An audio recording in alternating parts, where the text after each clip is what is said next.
এক গ্রামে বাস করত দুই বন্ধু। তারা দুজন সবসময় আপন ভাইয়ের মতন থাকতো, কারণ তারা একসাথে বিদেশে ছিল, আবার গ্রামে এসেও একটি ঘর বানিয়েছে দুইজনের জন্য।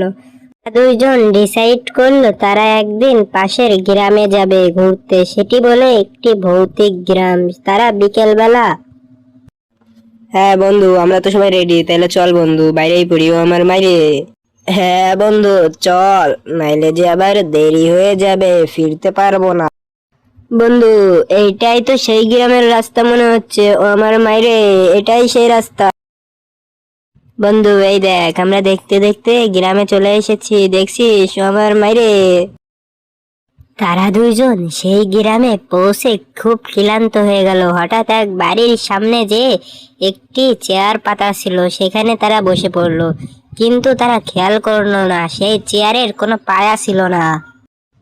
হঠাৎ বাইরে থেকে বিকট আওয়াজ আসতে শুরু হলো, অতএব ঘরের ভিতর থেকে বাইরে আওয়াজ আসলো, কে তোমরা?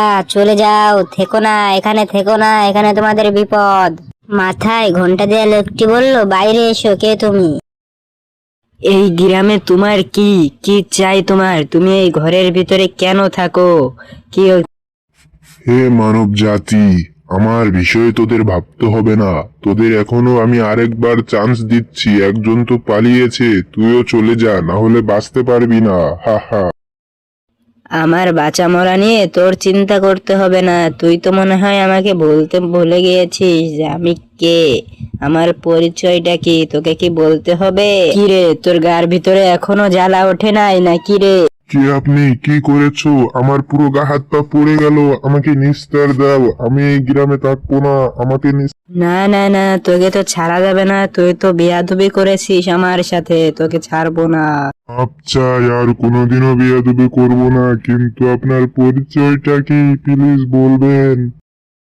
তার পরিচয় কি? সে কে এমন লোক, সেটাও কি আপনাদের জানতে মনে চায়? সে হচ্ছে বেনাপোলের রকেট দা বস। তার সবাই ভয় পায়, পুরো বিশ্বের ভূত তাকে ভয়তে চলে। সে সবসময় ভূতের ওঝা হিসেবে কাজ করে থাকে।